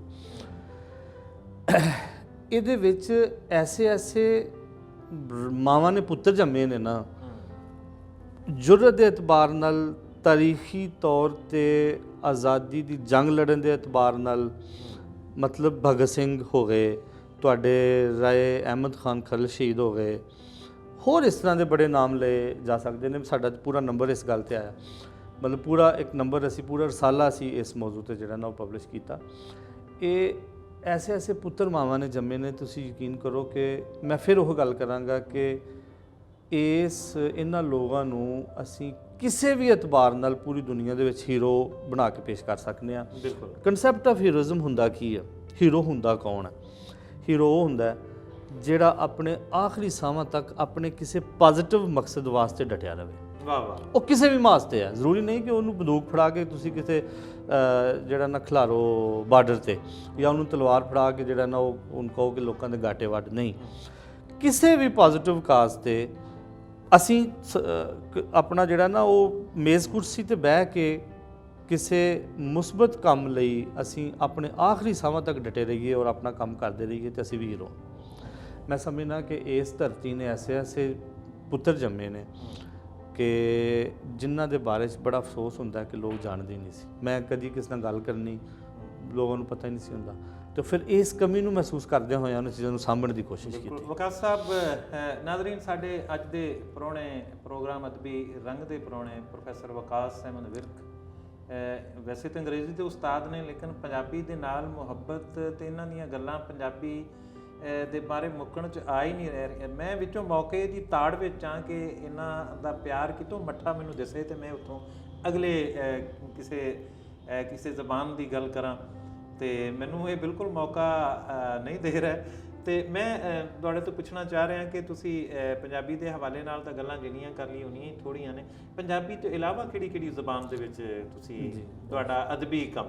ਜੀ ਵਾਰ ਸਾਹਿਬ, ਮੈਂ ਨਾ ਜੀ ਸਨ 2018 ਦੇ ਵਿੱਚ ਅਲਹਮਦੁਲਿਲਾ ਮੇਰੀ ਨਾ ਪਹਿਲੀ ਕਿਤਾਬ ਇੰਗਲਿਸ਼ ਰਿਸਰਚ ਦੇ ਹਵਾਲੇ ਨਾਲ ਸੀ, ਵੈਨ ਪੈਟਰੀਆਰਕੀ ਸਟ੍ਰਾਈਕਸ। ਬਿਲਕੁਲ ਮੌਜੂਦ ਹੈ, ਮੈਂ ਵਿਖਾ ਸਕਦਾ। ਇਹ ਜ਼ਰਾ ਦਿਖਾਓ, ਜ਼ਿਆਦਾ ਜੀ ਜੀ। ਵੈਨ ਪੈਟਰੀਆਰਕੀ ਸਟ੍ਰਾਈਕਸ ਇਹ ਕਿਤਾਬ ਜਿਹੜੀ ਹੈ ਨਾ ਜੀ, ਇਹ ਸਨ 2018 ਦੇ ਵਿੱਚ ਇਹ ਪਬਲਿਸ਼ ਹੋਈ। ਜਿੰਜ ਕਿ ਤੁਸੀਂ ਜਾਣਦੇ ਹੋ ਕਿ ਕੀ ਤੁਸੀਂ ਮੈਸੇਜ ਕੋਈ ਸੁਨੇਹਾ ਕੀ ਦੇਣ ਦੀ ਕੋਸ਼ਿਸ਼ ਕੀਤੀ ਹੈ? ਪੈਟਰੀਆਰਕੀ ਦੇ ਬਾਰੇ 'ਚ ਡੈਫੀਨੇਟਲੀ ਤੁਸੀਂ ਬਹੁਤ ਬਿਹਤਰ ਜਾਣਦੇ ਹੋ ਕਿ ਪੈਟਰੀਆਰਕੀ ਦਾ ਮਤਲਬ ਅਸੀਂ ਲੈਂਦੇ ਹਾਂ ਪਿਦਰਸਰੀ ਮੁਆਸ਼ਰਾ, ਜਿਸ ਮੁਆਸ਼ਰੇ ਦੇ ਵਿੱਚ ਮਰਦਾਨਾ ਧੌਂਸ ਹੈ ਕਿ ਅਸੀਂ ਔਰਤ ਦੇ ਨਾਲ ਜਿਹੜਾ ਉਹਦਾ ਇਸਤਹਿਸਾਲ ਕਰਨੇ ਆ, ਉਹਦੇ ਅਸੀਂ ਕਿਸ ਤਰੀਕੇ ਨਾਲ ਕਰਨੇ ਆ, ਜਾਂ ਕੋਈ ਵੀ ਜਿਹੜਾ ਪੈਟਰੀਆਰਕਲ ਐਲੀਮੈਂਟ ਹੈ ਜਿਹੜਾ ਮਰਦਮ ਮੁਆਸ਼ਰੇ ਦਾ ਨੁਮਾਇੰਦਾ ਹੈ, ਉਹਦੇ ਕੋਲ ਟੈਕਨੀਕਸ ਕੀ ਨੇ, ਉਹ ਕਿਸ ਤਰ੍ਹਾਂ ਔਰਤ ਦੇ ਨਾਲ ਜ਼ਿਆਦਤੀ ਕਰਦਾ। ਇਹ ਮੁਕੰਮਲ ਇੱਕ ਰਿਸਰਚ ਹੈ। ਅੱਛਾ, ਉਹਦੇ ਵਿੱਚ ਵੀ ਨਾ ਮੈਂ ਜੀ ਇੱਕ ਇਸ ਤਰ੍ਹਾਂ ਕੀਤਾ ਕਿ ਇੱਕ ਬਹੁਤ ਵੱਡੇ ਥਿਓਰਿਸਟ ਨੇ ਜਾਨ ਗੈਲਟਿੰਗ, ਉਹਨਾਂ ਦੀ ਥਿਊਰੀ ਆਫ ਵਾਇਲੇਸ਼ਨ ਹੈ। ਉਹਦੇ ਵਿੱਚ ਉਹਨਾਂ ਨੇ ਲਿਖਿਆ ਕਿ ਜਦੋਂ ਵੀ ਅਸੀਂ ਕਿਸੇ ਨੂੰ ਵਾਇਲੇਟ ਕਰਨਾ ਨਾ, ਜਦੋਂ ਅਸੀਂ ਕਿਸੇ ਕੋਲੋਂ ਕਿਸ ਦਾ ਹੱਕ ਖੋਣਾ ਹੈ ਜਾਂ ਕਿਸ ਦਾ ਹੱਕ ਮੁਨਾਸਬ ਅਸੀਂ ਨੂੰ ਦੇਣਾ ਨਹੀਂ, ਸਾਡੇ ਕੋਲ ਨਾ ਇੱਕ ਤਕੋਨ, ਅਸੀਂ ਇੱਕ ਨੈਕਸਸ ਡਿਵੈਲਪ ਕਰਨੇ ਆ, ਇੱਕ ਤਕੋਨ ਬਣਾਉਂਦੇ ਆ ਜਿਹਦੇ ਇੱਕ ਕੰਢੇ ਤੇ ਮਜ਼ਹਬ ਹੈ। ਅੰਦਾਜ਼ਾ ਕਰੋ, ਇੱਕ ਕੰਢੇ ਤੇ ਮਜ਼ਹਬ ਹੈ, ਅਸੀਂ ਮਜ਼ਹਬ ਨੂੰ ਇਸਤੇਮਾਲ ਐਜ਼ ਅ ਟੂਲ ਯੂਜ਼ ਕਰਨੇ ਆ, ਐਜ਼ ਅ ਆਲਾ ਯੂਜ਼ ਕਰਨੇ ਆ। ਉਹਦੇ ਇੱਕ ਕੰਢੇ ਤੇ ਮਜ਼ਹਬ ਹੈ, ਇੱਕ ਕੰਢੇ ਤੇ ਤੁਹਾਡਾ ਕਲਚਰ ਹੈ ਜਿਹਨੂੰ ਅਸੀਂ ਤਹਿਜ਼ੀਬ ਕਹਿੰਦੇ ਆ, ਜਾਂ ਤੁਹਾਡਾ ਤਮੱਦਨ, ਜਾਂ ਜਿਹਨੂੰ ਅਸੀਂ ਪੰਜਾਬੀ 'ਚ ਰਹਿਤਲ ਕਹਿੰਦੇ ਆ। ਇੱਕ ਪਾਸੇ ਤੁਹਾਡੀ ਰਹਿਤਲ ਹੁੰਦੀ ਹੈ। ਵੇਖੋ, ਅਸੀਂ ਔਰਤ ਦੇ ਨਾਲ ਪਹਿਲੀ ਜ਼ਿਆਦਤੀ ਕੀ ਕਰਨੇ ਆ, ਉਹ ਤੂੰ ਚੌਧਰੀਆਂ ਦੀ ਕੁੜੀ, ਤੂੰ ਬਾਹਰ ਨਿਕਲੇਂਗੀ, ਹੁਣ ਤੈਨੂੰ ਅਸੀਂ ਪੜ੍ਹਾਉਣਾ ਨਹੀਂ, ਤੈਨੂੰ ਯੂਨੀਵਰਸਿਟੀ ਭੇਜਣਾ ਪਏਗਾ, ਵਗੈਰਾ ਵਗੈਰਾ। ਅਸੀਂ ਇਹਨੂੰ ਨਾ ਆਪਣੇ ਕਲਚਰ ਦਾ ਝਾਂਸਾ ਦੇ ਕੇ, ਉਹਦਾ ਪ੍ਰੈਸ਼ਰ ਪਾ ਕੇ ਅਸੀਂ ਉਹਨੂੰ ਉਹਦੇ ਬੇਸਿਕ ਜਿਹੜਾ ਨਾ ਉਹਦਾ ਜਿਹੜਾ ਹੱਕ ਹੈ ਤਾਲੀਮ, ਅਸੀਂ ਉਹ ਤੋਂ ਮਹਿਰੂਮ ਕਰ ਦਿੰਦੇ ਹਾਂ ਕਿ ਆ ਪਿੰਡ 'ਚ ਜਿਹੜੀਆਂ 5 ਪੜ੍ਹਨੀਆਂ ਪੜ੍ਹ ਲੈ, ਬਾਹਰ ਨਹੀਂ ਜਾਣਾ, ਤੁਹਾਨੂੰ ਕਿਸੇ ਵੱਡੇ ਅਦਾਰੇ 'ਚ ਅਸੀਂ ਦਾਖਲਾ ਨਹੀਂ ਲੈ ਕੇ ਦੇਣਾ। ਅੱਛਾ, ਜੇ ਖੁਦਾ ਨਾ ਖਾਸਤਾ ਸਾਡੇ ਕੋਲ ਜਿਹੜਾ ਇਹ ਟੂਲ ਹੈ ਉਹ ਜੇ ਕਾਰਗਰ ਸਾਬਤ ਨਾ ਹੋਏ, ਤੇ ਫਿਰ ਅਸੀਂ ਦੂਸਰਾ ਟੂਲ ਯੂਜ਼ ਕਰਨੇ ਆ ਮਜ਼ਹਬ ਦਾ। ਫਿਰ ਅਸੀਂ ਮਜ਼ਹਬ ਨੂੰ ਅੱਗੇ ਲੈ ਆਉਂਦੇ ਹਾਂ, ਜਿਹੜਾ ਕਿ ਮੈਂ ਸਮਝਦਾ ਕਿ ਸਾਡੀ ਮਿਸਇੰਟਰਪ੍ਰੀਟੇਸ਼ਨ ਹੈ।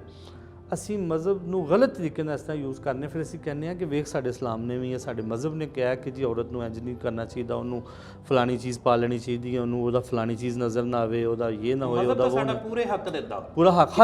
ਹਾਂ, ਅਸੀਂ ਨਾ ਮਜ਼ਹਬ ਨੂੰ ਪੜ੍ਹਨ ਦੀ ਵਜ੍ਹਾ ਤੋਂ, ਨਾ ਸਮਝਣ ਦੀ ਵਜ੍ਹਾ ਤੋਂ, ਆਪਣੀ ਜਹਾਲਤ ਦੀ ਵਜ੍ਹਾ ਤੋਂ ਇੱਥੇ ਅਸੀਂ ਮਜ਼ਹਬ ਨੂੰ ਗਲਤ ਇਸਤੇਮਾਲ ਕਰਨੇ ਆ। ਔਰ ਮੈਂ ਕਦੀ ਯਕੀਨ ਕਰੋ ਇਹ ਸੋਚਦਾ, ਇਸ ਪੂਰੀ ਕਿਤਾਬ ਦੇ ਵਿੱਚ ਤੇ ਮਤਲਬ ਰਿਸਰਚ ਹੀ ਇਹ ਹੈ ਕਿ ਜਿਹੜਾ ਸਾਡਾ ਪੈਟਰੀਆਰਕਲ ਐਲੀਮੈਂਟ ਹੈ। ਤੁਸੀਂ ਦੱਸ ਤੀਸਰਾ ਕੀ ਇਹਦੇ 'ਚ ਤੁਸੀਂ 3 ਇਸ਼ਾਰਾ ਕੀਤਾ? ਜੀ ਮੈਂ ਤੁਹਾਨੂੰ ਵੀ ਦੱਸਦਾ। ਮਤਲਬ ਤੁਸੀਂ ਜਿਹੜੀ ਗੱਲ ਕੀਤੀ ਨਾ ਕਿ ਸਾਨੂੰ ਇਹ ਪਤਾ ਨਹੀਂ ਹੁੰਦਾ, ਅਸੀਂ ਮਿਸਇੰਟਰਪ੍ਰੈਟ ਖੁਦ ਹੋਣ ਦੇ ਹੁੰਦੇ ਨਹੀਂ। ਤੁਸੀਂ ਯਕੀਨ ਕਰੋ, ਆ ਤੁਸੀਂ ਪੜ੍ਹੋ ਨਾ ਕਿਤਾਬ, ਤੁਹਾਨੂੰ ਪਤਾ ਚੱਲੇਗਾ। ਮੈਂ ਇਹੋ ਹੀ ਤੇ ਖੋਜ ਕੱਢੀ ਹੈ ਕਿ ਪੈਟਰੀਆਰਕਲ ਐਲੀਮੈਂਟ ਨੂੰ ਪੂਰਾ ਪਤਾ ਹੁੰਦਾ ਕਿ ਮੈਂ ਕੀ ਕਰਨ ਡਿਆ। ਬਿਲਕੁਲ ਸਹੀ ਬਾਤ। ਅਸੀਂ ਸਿਰਫ 4 ਸ਼ਾਦੀਆਂ ਦੀ ਗੱਲ ਕਰਨੇ ਆ, ਔਰਤ ਦੇ ਹੱਕ ਤੇ ਅਸੀਂ ਉਹਦੀ ਬਰਾਬਰੀ ਕਰਦੇ ਨਹੀਂ। ਅਸੀਂ ਨਾ ਮਜ਼ਹਬ ਨੂੰ ਐਜ਼ ਏ ਟੂਲ ਅਸੀਂ ਆਪਣੇ ਹੱਕ 'ਚ ਇਸਤੇਮਾਲ ਕਰ ਲੈਂਦੇ ਹਾਂ। ਅੱਛਾ, ਮੈਂ ਗੱਲ ਕਰ ਰਿਹਾ ਸੀ ਕਿ ਇੱਕ ਇਹਦੇ ਕੰਡੇ ਤੇ ਹੋ ਗਿਆ ਮਜ਼ਹਬ, ਇੱਕ ਤੇ ਤੁਹਾਡੀ ਇੱਕ ਕਲਚਰ ਹੋ ਗਿਆ, ਤਹਿਜ਼ੀਬ ਔਰ ਤਮਦਨ ਹੋ ਗਈ। ਦੂਸਰਾ ਸਾਡਾ ਜ਼ਾਤ ਦਾ ਨਿਜ਼ਾਮ, ਜਿਹਨੂੰ ਅਸੀਂ ਕਾਸਟ, ਜਿਹਨੂੰ ਅਸੀਂ ਕੇਸ ਸਿਸਟਮ ਕਹਿੰਦੇ ਆ। ਬਿਲਕੁਲ ਠੀਕ ਆ। ਚੌਧਰੀ, ਰਾਜਪੂਤ, ਫਲਾਣੇ ਢਿੰਗਣੇ ਜੀ, ਉਹਨਾਂ ਦੀਆਂ ਕੁੜੀਆਂ, ਸੈਯਦ ਸਾਹਿਬ ਜੀ, ਇਹ ਉਹ ਵਗੈਰਾ ਵਗੈਰਾ। ਬਿਲਕੁਲ, ਬਹੁਤ ਹੀ ਖੂਬਸੂਰਤ ਤੁਹਾਡਾ ਮੈਸੇਜ ਆ। ਅਸੀਂ ਚੁੱਕੇ ਇਸ ਕਿਤਾਬ ਦੇ ਉੱਪਰ ਜ਼ਿਆਦਾ ਗਾ ਚੁੱਕੇ, ਸਾਡਾ ਮੌਜੂ ਤੁਹਾਡੀ ਸ਼ਖਸੀਅਤ ਦੇ ਬਾਰੇ ਫਿਰ ਕਿਸੇ ਵੇਲੇ ਬਹੁਤ ਦਿਲਚਸਪ ਮੌਜੂ ਵੱਲ ਤੁਸੀਂ ਇਸ਼ਾਰਾ ਕੀਤਾ। ਅੱਛਾ, ਇਸ ਤੋਂ ਇਲਾਵਾ ਇੱਕ ਹੋਰ ਤੁਹਾਡੀ ਕਿਤਾਬ ਜੀ ਬਿਲਕੁਲ, ਉਹਦਾ ਵੀ ਜ਼ਰਾ ਸਾਨੂੰ ਤਾਰਫ ਦੱਸੋ। ਜੀ, ਇਸ ਤੋਂ ਬਾਅਦ ਜੀ ਸਨ 2020 ਦੇ ਵਿੱਚ ਮੇਰੀ ਇਹ ਦੂਸਰੀ ਕਿਤਾਬ ਛਪੀ ਸੀ ਇੰਗਲਿਸ਼ ਦੇ ਵਿੱਚ, ਬਲੈਕ ਡਿਸਕੋਰਸ। ਬਲੈਕ ਡਿਸਕੋਰਸ, ਇਹ ਬਲੈਕ ਮਤਲਬ ਜਿਹਨੂੰ ਅਸੀਂ ਬਲੈਕ ਤੇ ਤੁਸੀਂ ਜਾਣਦੇ ਹੋ ਕਾਲਾ, ਤੇ ਡਿਸਕੋਰਸ ਦਾ ਮਤਲਬ ਹੁੰਦਾ ਗੁਫ਼ਤਗੂ, ਸਿਆਹ ਗੁਫ਼ਤਗੂ, ਕਾਲੀ ਗੁਫ਼ਤਗੂ। ਇਹਦੇ ਵਿੱਚ ਵਾਰਿਸ ਸਾਹਿਬ ਮੈਂ ਇਸ ਤਰ੍ਹਾਂ ਕੀਤਾ, ਤੁਸੀਂ ਜਾਣਦੇ ਹੋ ਕਿ ਜਿਹੜੀ ਸਿਆਹ ਫਾਮ ਕੌਮ ਹੈ, ਜਿਨ੍ਹਾਂ ਨੂੰ ਅਸੀਂ ਹਬਸ਼ੀ ਕਹਿੰਦੇ ਆ ਜਾਂ ਕਾਲੇ ਕਹਿੰਦੇ ਆ, ਹੁਣ ਇਹਨਾਂ ਦਾ ਨਵਾਂ ਨਾਂ ਆ ਗਿਆ, ਅਸੀਂ ਇਹਨਾਂ ਨੂੰ ਅਫਰੀਕਨ ਅਮਰੀਕਨਸ ਕਹਿੰਦੇ ਆ। ਇਹ ਜਿਹੜੇ ਕਾਲੇ ਨੇ ਨਾ ਜੀ, ਇਹ ਕਾਲੇ ਤੇ ਕਾਲੀਆਂ, ਇਹ ਪੂਰੀ ਦੁਨੀਆ ਦੇ ਵਿੱਚ ਸਭ ਤੋਂ ਰਾਂਦਾ ਦਰਗਾਹ ਕੌਮ ਸਮਝੀ ਜਾਂਦੀ ਸੀ, ਔਰ ਸਭ ਤੋਂ ਥੱਲੇ ਇਹ ਜਿਹੜਾ ਨਾ ਇਹਨਾਂ ਨੂੰ ਮੁਆਸ਼ਰੇ 'ਚ ਇਹਨਾਂ ਨੂੰ ਮੁਕਾਮ ਮਿਲਦਾ ਸੀ। ਸਭ ਤੋਂ ਸੁਪੀਰੀਅਰ ਤੇ ਉਹ ਸਨ ਜਿਹੜੇ ਜਿਨ੍ਹਾਂ ਦੀ ਚਮੜੀ ਚਿੱਟੀ ਸਨ, ਅੰਗਰੇਜ਼। ਬਲਕਿ ਹੁਣ ਅੰਗਰੇਜ਼ਾਂ ਦੇ ਵੀ ਅੰਗਰੇਜ਼ ਆ ਗਏ, ਜਿਹੜੇ ਫਰੈਂਚ ਨੇ, ਉਹ ਆਪਣੇ ਆਪ ਨੂੰ ਉਹ ਜਰਮਨ ਨੂੰ ਔਰ ਬਰਤਾਨਵੀ ਨੂੰ ਵੀ ਆਪਣਾ ਕਮੀ ਸਮਝਦੇ ਆ। ਹੁਣ ਤੇ ਫਰੈਂਚ ਕਹਿੰਦੇ ਜੀ ਅਸੀਂ ਸਭ ਤੋਂ ਸੁਪੀਰੀਅਰ ਆ, ਤੇ ਉਸ ਤੋਂ ਬਾਅਦ ਜਿਹੜੇ ਬਰਤਾਨਵੀ ਨੇ, ਅਸੀਂ ਉਸ ਤੋਂ ਬਾਅਦ ਗੰਦਮੀ ਆ ਗਏ। ਇਹ ਕਾਲੇ ਵਿਚਾਰੇ ਜਿਹੜੇ ਨੇ, ਇਹਨਾਂ ਨੂੰ ਤੇ ਯਕੀਨ ਕਰੋ, ਇਹਨਾਂ ਦੀਆਂ ਬੁਨਿਆਦੀ ਜ਼ਰੂਰਤਾਂ ਇਹਨਾਂ ਦੇ ਨਾਲ ਤੇ ਇੰਨਾ ਧਰੋ ਹੋਇਆ ਸਾਰੀ ਉਮਰ ਕਿ ਰਹੇ ਰੱਬ ਦਾ ਨਾਂ। ਅੱਛਾ, ਫਿਰ ਕੀ ਹੋਇਆ? ਫਿਰ ਇੱਕ ਖਾਸ ਵਕਤ ਤੋਂ ਬਾਅਦ ਜੀ ਇਹਨਾਂ ਕਾਲਿਆਂ ਦੇ ਵਿੱਚ ਕੁਝ ਰੱਬ ਵੱਲੋਂ ਹੀ ਐਸੇ ਵੱਡੇ ਕਹਿ ਲਓ ਕਿ ਲੀਡਰ ਪੈਦਾ ਹੋ ਗਏ, ਜਿਨ੍ਹਾਂ ਨੇ ਇਹਨਾਂ ਕਾਲਿਆਂ ਨੂੰ ਰਾਈਜ਼ ਅਪ ਦਿੱਤਾ। ਔਰ ਅੱਜ ਤੁਸੀਂ ਵੇਖੋ ਕਿ ਤੁਹਾਡਾ ਜਿਹੜਾ ਵਾਈਟ ਹਾਊਸ ਦੇ ਵਿੱਚ ਵੀ ਤੁਹਾਡਾ ਜਿਹੜਾ ਨਾ ਬਰਾਕ ਓਬਾਮਾ 2 ਟੈਨਿਓਰ ਦੇ ਵਿੱਚ ਸਦਰ ਰਿਹਾ ਕਾਲਾ। ਬਿਲਕੁਲ। ਔਰ ਇਸ ਟਾਈਮ ਕਾਲੇ ਹਰ ਮੈਦਾਨ ਦੇ ਵਿੱਚ, ਉਹ ਤਹਿਕੀਕ ਹੋਏ, ਉਹ ਤਦਵੀਨ ਹੋਏ, ਉਹ ਤਦਰੀਸ ਹੋਵੇ, ਉਹ ਪੋਲੀਟਿਕਸ ਹੋਵੇ, ਸਿਆਸਤ ਹੋਵੇ, ਉਹ ਰਿਸਰਚ ਹੋਵੇ, ਉਹ ਮੈਡੀਸਨ ਹੋਵੇ, ਉਹ ਖੇਡਾਂ ਹੋਣ, ਕਾਲੇ ਛਾਏ ਪਏ ਨੇ। ਬੁਨਿਆਦੀ ਤੌਰ ਤੇ ਇਹਨਾਂ ਦੇ ਵਿੱਚ ਚੰਦ ਐਸੇ ਲੋਕ ਪੈਦਾ ਹੋ ਗਏ ਜਿਨ੍ਹਾਂ ਨੇ ਇਹਨਾਂ ਨੂੰ ਨਾ, ਇਸ ਕੌਮ ਨੂੰ ਥੱਲਿਓਂ ਚੁੱਕ ਕੇ ਬਹੁਤ ਉੱਪਰ ਕਰ ਦਿੱਤਾ। ਇਸ ਕਿਤਾਬ ਦੇ ਵਿੱਚ ਮੇਰੀ ਇਹ ਰਿਸਰਚ ਹੈ ਕਿ ਉਹ ਜਿਹੜੇ ਮੈਂ ਕੀ ਕੀਤਾ ਜੀ, ਮੈਂ ਇਹਦੇ ਵਿੱਚ 8 ਕਾਲੇ ਲੋਕ ਜਿਹੜੇ ਨੇ ਨਾ, 10 ਕਾਲੇ ਲੋਕ ਮੈਂ ਸਿਲੈਕਟ ਕੀਤੇ, ਜਿਹੜੇ ਇਹਨਾਂ ਦੇ ਵੱਡੇ ਲੀਡਰ ਸਨ। ਉਹਨਾਂ ਦੀ ਗੁਫ਼ਤਗੂ ਚੁੱਕੀ ਔਰ ਉਹਨਾਂ ਦੀ ਗੁਫ਼ਤਗੂ ਦਾ ਵੇਰਵਾ ਪੂਰਾ ਮੁਕੰਮਲ ਤੌਰ ਤੇ ਕੀਤਾ ਕਿ ਉਸ ਕਾਲਿਆਂ ਦੀ ਉਸ ਗੁਫ਼ਤਗੂ ਦੇ ਵਿੱਚ ਕਿਹੜੀਆਂ ਐਸੀਆਂ ਟੈਕਨੀਕਸ ਸਨ ਜਿਹੜੀਆਂ ਯੂਜ਼ ਕਰਕੇ ਉਹਨਾਂ ਨੇ ਆਪਣੀ ਕੌਮ ਨੂੰ ਆਪਣੇ ਆਪ ਨੂੰ ਅੱਗੇ ਲਿਆਂਦਾ। ਬਹੁਤ ਹੀ ਇਹ ਬਲੈਕ ਡਿਸਕੋਰਸ ਬਹੁਤ ਜ਼ਬਰਦਸਤ ਕਿਤਾਬ, ਔਰ ਯਕੀਨਨ ਨਾਜ਼ਰੀਨ ਨੇ ਵੀ ਪੜ੍ਹਨ ਨਾਲ ਤਾਲੁਕ ਰੱਖਦੀ। ਤੇ ਇਸ ਤੋਂ ਇਲਾਵਾ ਤੁਸੀਂ ਇੱਕ ਗਜ਼ਟ ਜੀ ਬਿਲਕੁਲ ਸ਼ਾਇਆ ਕਰ ਰਹੇ ਹੋ, ਤੇ ਇਹਦੇ ਬਾਰੇ ਵੀ ਥੋੜੀ ਜਿਹੀ ਵੰਡ ਕਰੋ। ਜੀ ਵਾਰਿਸ ਸਾਹਿਬ, ਹਾਂਜੀ।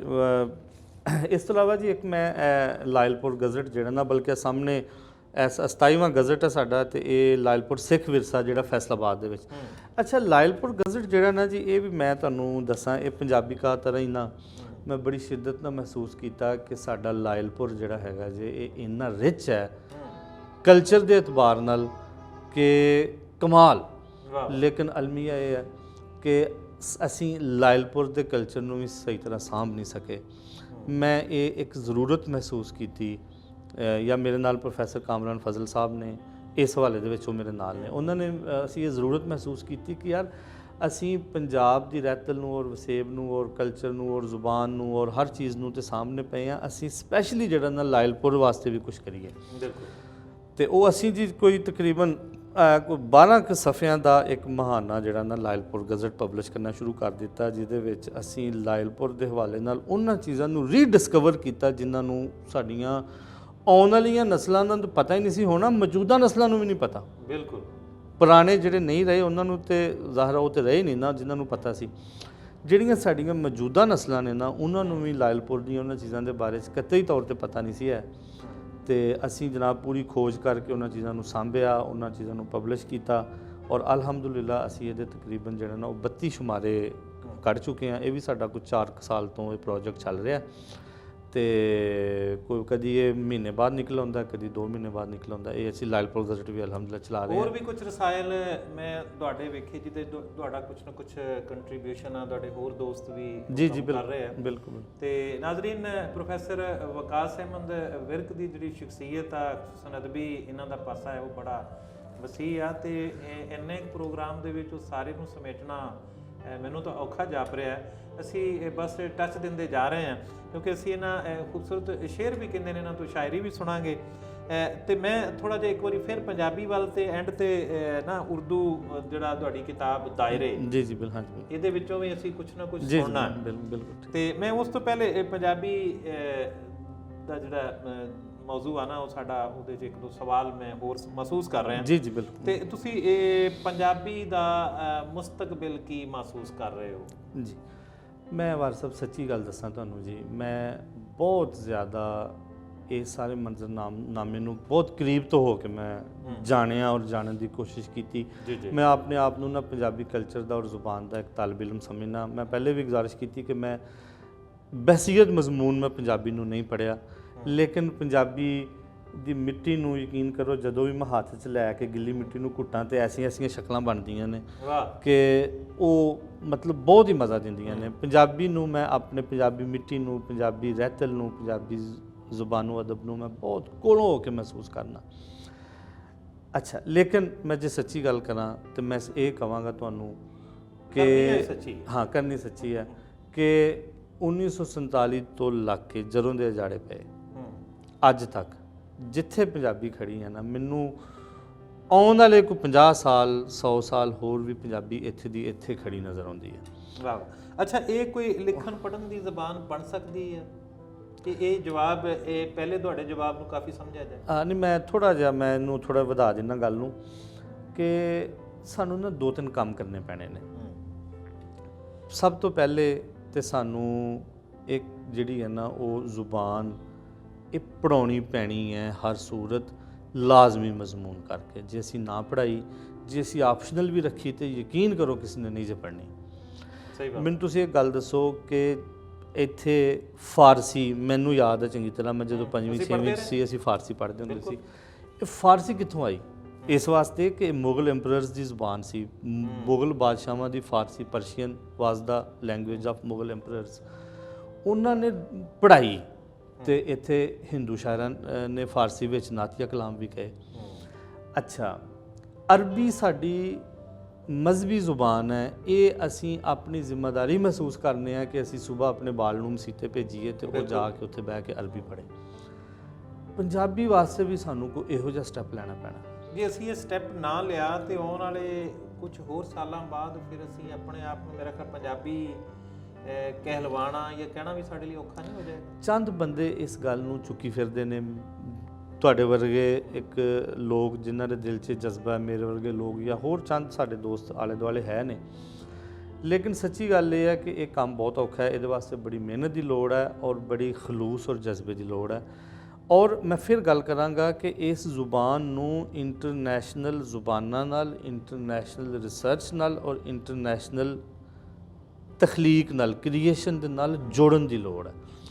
ਸਾਨੂੰ ਟਰਾਂਸਲੇਸ਼ਨਸ ਵੀ ਕਰਨੀਆਂ ਪੈਣੀਆਂ, ਸਾਨੂੰ ਮੁਖਤਲਫ ਰਿਸਰਚ ਮਕਾਲਿਆਂ ਨੂੰ ਵੀ ਸਾਨੂੰ ਪੰਜਾਬੀ 'ਚ ਲੈ ਕੇ ਆਉਣਾ ਪੈਣਾ, ਸਾਨੂੰ ਤਹਿਕੀਕ ਕਰਨੀ ਪੈਣੀ, ਸਾਨੂੰ ਤਦਵੀਨ ਕਰਨੀ ਪੈਣੀ।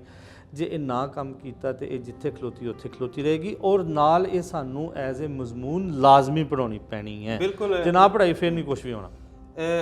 ਪ੍ਰੋਫੈਸਰ ਵਕਾਸ ਅਹਿਮਦ ਵਿਰਕ ਅੱਜ ਦੇ ਸਾਡੇ ਪ੍ਰਾਹੁਣੇ ਤੇ ਇਹਨਾਂ ਦੀਆਂ ਸਾਰੀਆਂ ਗੱਲਾਂ ਦੇ ਵਿੱਚੋਂ ਜਿਹੜਾ ਮੈਂ ਯਾਨੀ ਥੋੜੇ ਜਿਹੇ ਜਿਹੜੇ ਸਾਰੀ ਦੇਗ ਦੇ ਵਿੱਚੋਂ ਥੋੜੇ ਜਿਹੇ ਚੌਲ ਕੱਢੇ ਆ ਨਾ, ਜਾਂ ਸਾਰੀਆਂ ਗੱਲਾਂ ਦਾ ਨਿਚੋੜ ਕੱਢਿਆ ਨਾ ਕਿ ਇਹ ਸਬਜੈਕਟ ਦੇ ਤੌਰ ਤੇ ਪੰਜਾਬੀ ਮਜ਼ਮੂਨ ਨੂੰ ਸਾਨੂੰ ਪੜ੍ਹਾਉਣਾ ਪੈਣਾ, ਜਾਂ ਇੱਕ ਹੋਰ ਵੀ ਸਾਡੀ ਜਿਸ ਤਰ੍ਹਾਂ ਤਹਿਰੀਕ ਵੀ ਚੱਲ ਰਹੀ ਹੈ ਕਿ ਇਹ ਕਮ ਅਜ਼ ਕਮ ਪ੍ਰਾਇਮਰੀ ਸਤਹ ਤੇ ਤੈਨੂੰ ਲਾਜ਼ਮੀ ਰੱਖਿਆ ਜਾਏ ਨਾ, ਇਬਤਦਾ ਦੇ ਵਿੱਚ ਸਾਡੇ ਬੱਚਿਆਂ ਲਈ ਆਸਾਨੀ ਹੋ ਜਾਏ। ਹਾਂਜੀ। ਤੇ ਅਸੀਂ ਇਸ ਤਰ੍ਹਾਂ ਆਪਣੀ ਜ਼ਬਾਨ, ਸਾਡੀ ਸ਼ਨਾਖਤ ਵੀ ਕਾਇਮ ਰਹਿ ਸਕਦੀ ਹੈ। ਤੇ ਬੜੇ ਅੱਛੇ ਤੇ ਬਹੁਤ ਵਧੀਆ ਮਸ਼ਵਰੇ ਦਿੱਤੇ ਨੇ। ਹੁਣ ਤੁਹਾਡੀ ਸ਼ਾਇਰੀ ਵੱਲ ਤੁਹਾਡੀ ਇੱਕ ਕਿਤਾਬ ਦਾਇਰੇ ਜੀ ਜੀ ਬਿਲਕੁਲ ਜਿਹੜਾ ਲੇਟੈਸਟ ਇਹ ਮਜਮੂਆ ਤੁਹਾਡਾ ਉਰਦੂ ਦਾ ਆਇਆ ਜੀ ਜੀ ਤੇ ਤੁਹਾਡਾ ਉਰਦੂ ਦਾ ਰੰਗ ਵੀ ਦੇਖਦੇ ਆ ਕਿ ਉਰਦੂ ਦੇ ਵਿੱਚ ਤੁਸੀਂ ਕੀ ਕੁਝ ਕਹਿ ਰਹੇ ਹੋ ਜੀ ਜੀ ਬਿਲਕੁਲ ਤੇ ਕੋਈ ਪੰਜਾਬੀ ਵੀ ਸਾਨੂੰ ਸੁਣਾਓ ਜੀ ਪਹਿਲੇ ਮੇਰੇ ਖਿਆਲ ਮੈਂ ਪੰਜਾਬੀ ਦੀ ਇੱਕ ਨਜ਼ਮ ਜੀ ਜੀ ਸੁਣਾ ਦੇਣਾ ਜ਼ਰੂਰ ਜੀ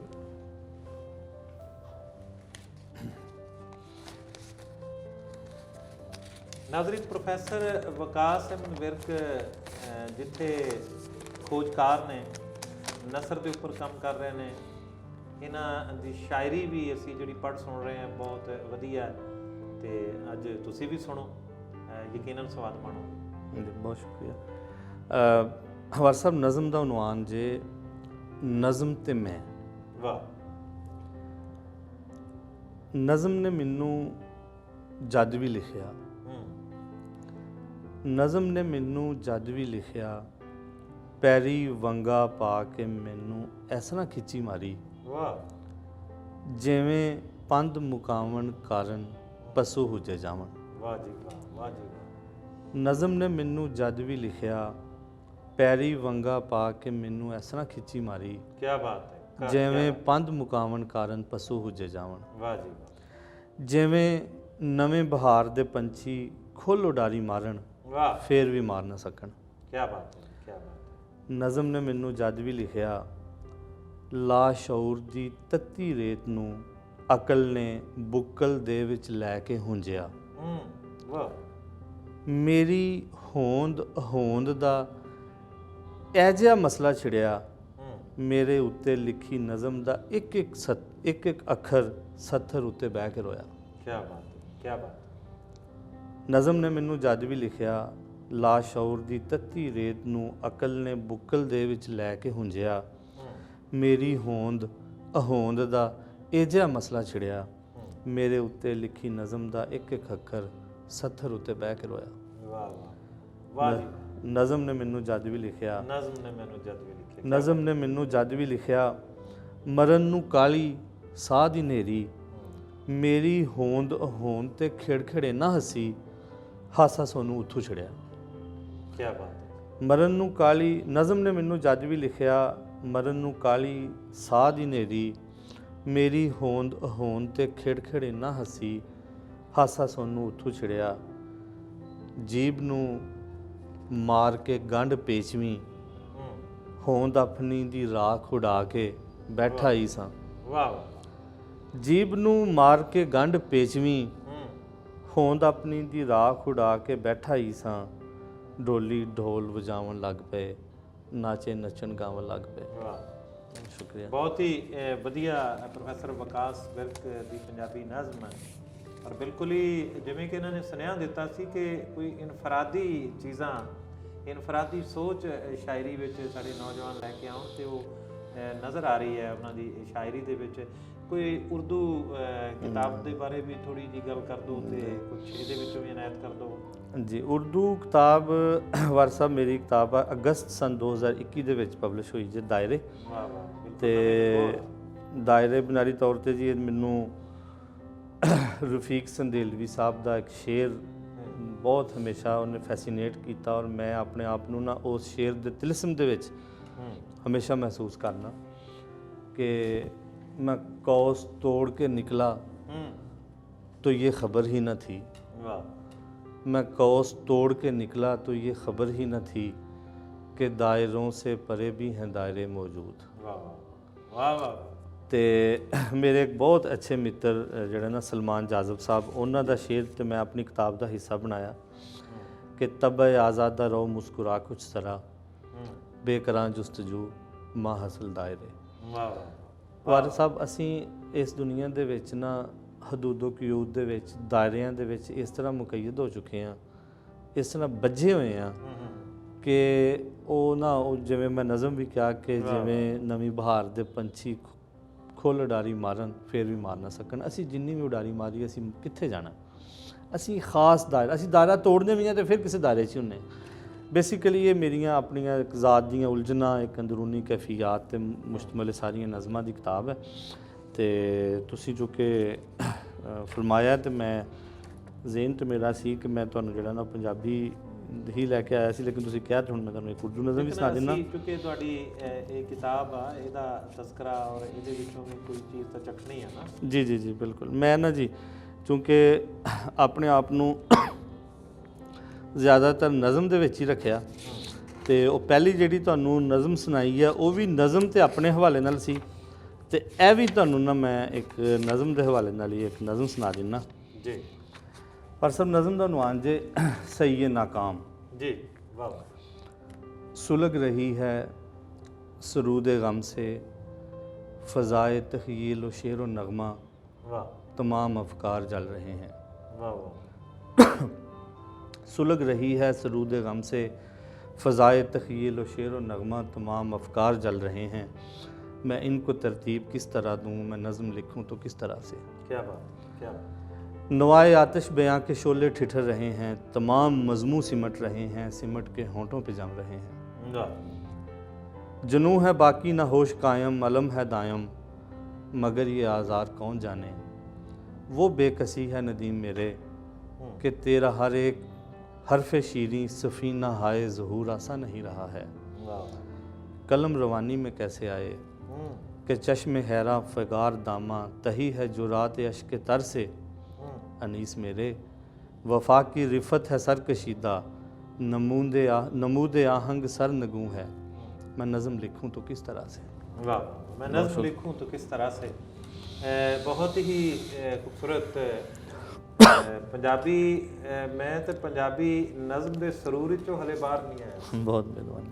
तो तुसी उर्दू की इन्नी सोहनी नज़म सुना के मेरे सरूर विच होर वाधा कर दिता। नाज़रीन, साडी अज की शख्सियत प्रोफैसर वकास अहमद विर्क, इंग्लिश के उस्ताद, लेकिन इन्हां दी पंजाबी दे नाल मुहब्बत, पंजाबी अदब दे नाल मुहब्बत, पंजाबी रहतल साडे इस वसेब दे नाल मुहब्बत, ते पंजाबी दे मुस्तकबिल बारे जिहड़ी फिक्रमंदी है ना, यकीनन उन्हें सानू अंदरों हिला दिता है। ਤੇ ਸਾਨੂੰ ਇਹਨਾਂ ਦੀਆਂ ਗੱਲਾਂ ਉੱਤੇ ਬਹੁਤ ਜ਼ਿਆਦਾ ਗੌਰ ਕਰਨਾ ਪਏਗਾ। ਮੈਨੂੰ ਉਮੀਦ ਹੈ ਕਿ ਤੁਹਾਨੂੰ ਅੱਜ ਦੀ ਇਹ ਗੱਲਬਾਤ ਬਹੁਤ ਚੰਗੀ ਲੱਗੀ ਹੋਏਗੀ। ਬਸ ਮੈਨੂੰ ਇਜਾਜ਼ਤ ਦਿਓ। ਰੱਬ ਰੱਖਾ।